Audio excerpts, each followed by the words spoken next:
యాదాద్రి భువనగిరి జిల్లా మహిళా Congress executive meeting జిల్లా అధ్యక్షురాలు నీలం పద్మ అధ్యక్షతన భువనగిరి ఎమ్మెల్యే క్యాంప్ ఆఫీసులో నిర్వహించారు. ఈ సందర్భంగా జిల్లా అధ్యక్షురాలు నీలం పద్మ మాట్లాడుతూ రాబోయే మున్సిపాలిటీ ఎలక్షన్లో కాంగ్రెస్ పార్టీ అభ్యర్థులను గెలిపించే దిశగా మహిళా కాంగ్రెస్ పాత్ర చాలా పెద్దదని అందరూ కలిసి పనిచేయాలని సూచించారు. యాదాద్రి భువనగిరి జిల్లా మహిళా కాంగ్రెస్ ఎగ్జిక్యూటివ్ మీటింగ్ జిల్లా అధ్యక్షురాలు నీలం పద్మ అధ్యక్షతన భువనగిరి ఎమ్మెల్యే క్యాంప్ ఆఫీసులో నిర్వహించారు. ఈ సందర్భంగా జిల్లా అధ్యక్షురాలు నీలం పద్మ మాట్లాడుతూ రాబోయే మున్సిపాలిటీ ఎలక్షన్లో కాంగ్రెస్ పార్టీ అభ్యర్థులను గెలిపించే దిశగా మహిళా కాంగ్రెస్ పాత్ర చాలా పెద్దదని అందరూ కలిసి పనిచేయాలని సూచించారు.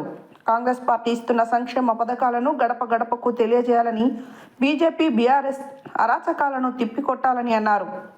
మహాత్మా గాంధీ జాతీయ గ్రామీణ ఉపాధి హామీ పథకంలో మహాత్మా గాంధీ పేరును తొలగిస్తూ కేంద్ర ప్రభుత్వం నిర్ణయం తీసుకోవడం సరైన నిర్ణయం కాదని, కోట్లాది మంది నిరుపేదల జీవితాలను నిర్వీర్యం చేసే దిశగా మోడీ ప్రభుత్వం తీసుకొస్తున్న జీ బిల్లును రాష్ట్రంలో చర్చించకుండానే భారం మోపే విధంగా బీజేపీ ప్రభుత్వం వ్యవహరించడం రాజ్యాంగ ఉల్లంఘనే.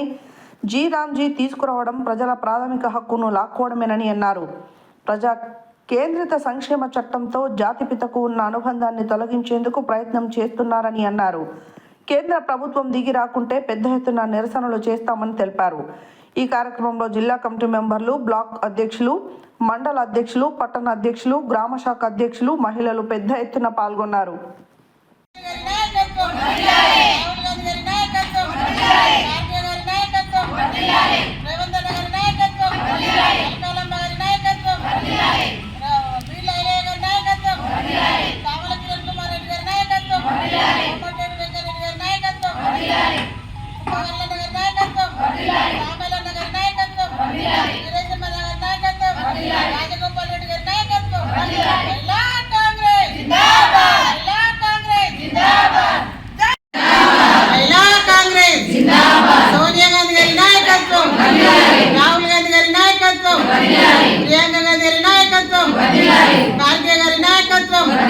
అలకాలమ్మ గారి నాయకత్వం, రేవంత్ అన్న గారి నాయకత్వం, సీతారావు గారి నాయకత్వం, వీళ్ళ ఎలయ్య గారి నాయకత్వం, ఉమ్మ మల్లన్న గారి నాయకత్వం, సామెలన్న గారి నాయకత్వం, వీరేష్ కుమార్ గారి నాయకత్వం, రాజగోపాల్ రెడ్డి గారి నాయకత్వం, కోమటిరెడ్డి వెంకటరెడ్డి గారి నాయకత్వం.